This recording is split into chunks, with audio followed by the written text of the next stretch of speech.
Hello everyone, welcome to my YouTube channel Alka Daily Life। मु आज आपण मानक पाखक नहीं आसी गोटे नुआ रेसिपी जार ना होची सोरिष बटा माछ तरकारी। आज्ञा हाँ, आपण जदि मो YouTube चैनल ले नुआ आछंती तो लाइक सब्सक्राइब एंड शेयर करेंगे। मुझे रसुण अदा सोरिष जीरा को अध घंटे भिजाई कर रखी देइथिली। तापरे मिक्सचर एहीपरी भाव में ग्राइंडिंग कर देइथिली। एठी मु गोटे बड़ पियाज को एपरी लंबा लंबा भाव में काटी नेइछि। एपटे आमर कड़ाई रे मु माछ को भल भाव में धोई से तेल हलदी गोलेकी रखी देइथिली। आउ एहीपरी भाव में ताको फ्राई कर दउछि। माछ एहीपरी भाव में फ्राई हेइ जिवो।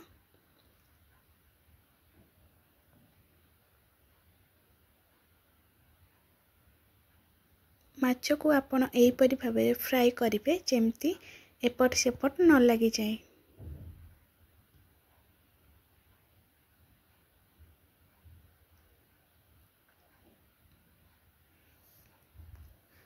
माछ सबको भलरे फ्राई करके आपण एहीपरी गोटे पात्र रे काढ़ी देबे। एपटे मु 2 ରୁ 3टी आलू को भल भाव में चोपा छड़ेकी ताकू धोईकी प्लेट रे रखी देइथिली।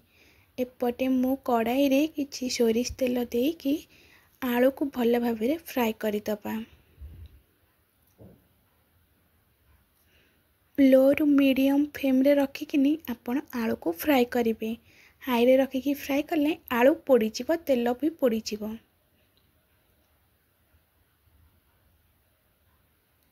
एहीपरी भाव में आपण आलू को काटिबे लंबा लंबा करिकी।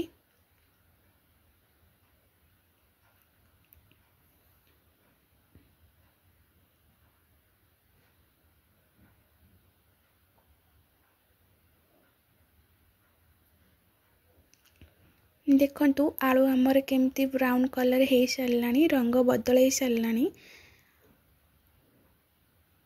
एपटे मु रेडी कर देइछि गुंड मसला जाकि तरकारी दबा पई। आलू हमर हे सारला परे ताको एहीपरि भाव में मु प्लेट रे काढ़ी रखी देइछि। एठी गोटे बड़ टमाटर को नेकिना मु ताको एहीपरि छोट छोट पीस रे काटी देइछि। आउ एपटे कड़ाई रे तेल गरम हे सारला परे मु गोटा मसला किछि पकेई देइछि। काटी रखिथिबा पियाज को पकाई दबा।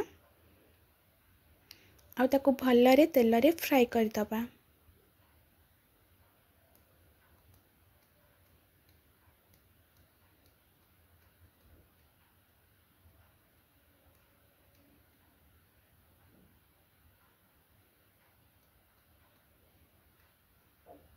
पियाज को आपण माने एहीपरि फ्राई करेंगे। एपटे देखंतु पियाज रो कलर चेंज हे सारलानी।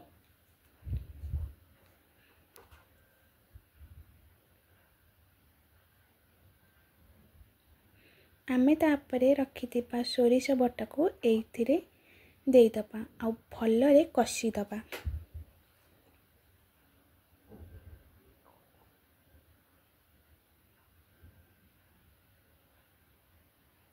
मसला पियाज को एहीपरि भाव में आपण माने कसी देबे।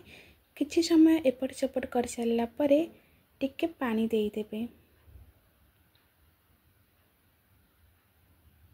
पानी दे सारला परे ताको भल भाव में मिक्स करि देबे।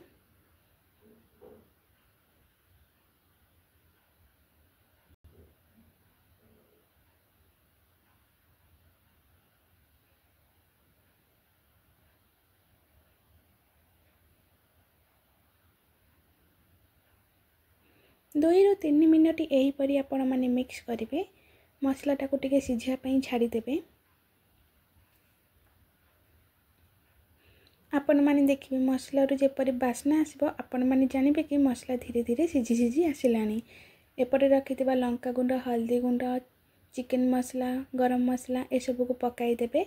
गरम मसला आपण माने चाहिए तरकारी लास्ट रे फुटुथिबा बेले पकाई देबे।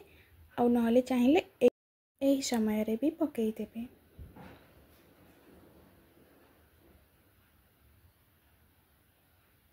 तापर पानी देकी आमे टिके मसला को सिझाई दबा।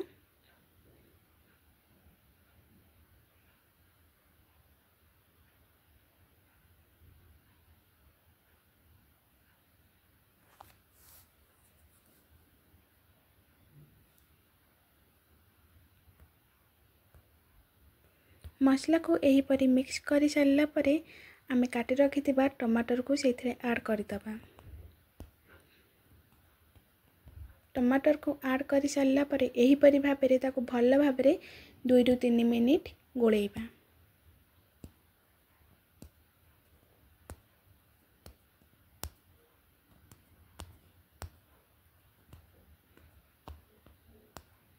तापर आमे स्वाद अनुसार लूण पकई दबा।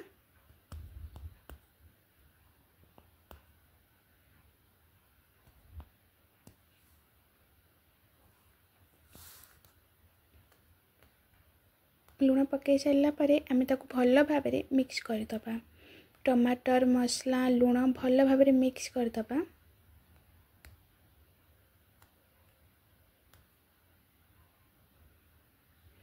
यह सब को भल भाव में मिक्स कर सारा पर आमे तापरे देखिबा हमर मसला हो जाए कि नहीं। मसला जिते बेले यही परी भाव में सीझी जीव आपण फ्राए कर रखिथिबा आलू को ऐड करदेबे। आलू आउ मसला को भल भाव में मिक्स करदेबे। 5 मिनिट कम से कम भलरे कषिबे।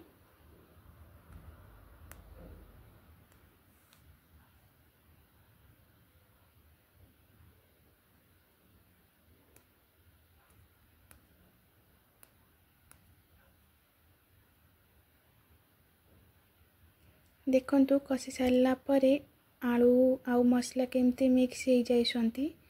तापर आमे आमर पानी देईदबा जेतिकी आमर रखिबा दरकार। कारण मुझे झोल करने को चाहूँगी माछ झोल, तेणु मो हिसाब से पानी नहीं। आपण मानक जेतिकी दरकार पानी आपण माने नहीं पारिबे।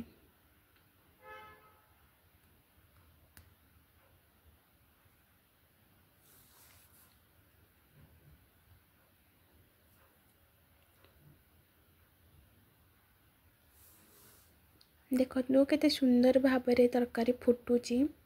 आमे रखिथिबा माछ को फ्राए करी एथिरे पकाई दबा।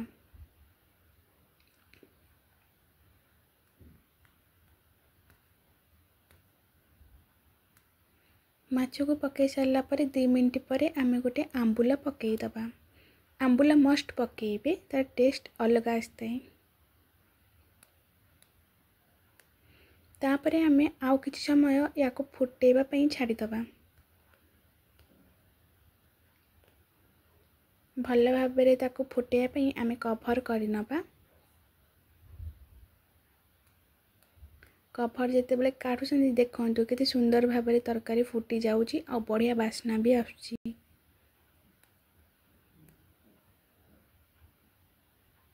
तरकारी हमर ऑलमोस्ट हे सारलानी। आलू भी सीझी सारलानी देखंतु।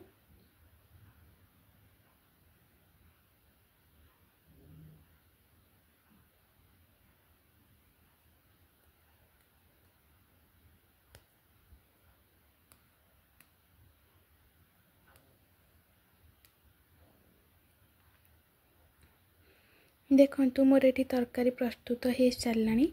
आपण माने अति सहज एटाको घरे बनैकिना भी खाई पारिबे। एठी रहिली, नमस्कार। देखा हबो नेक्स्ट वीडियो रे।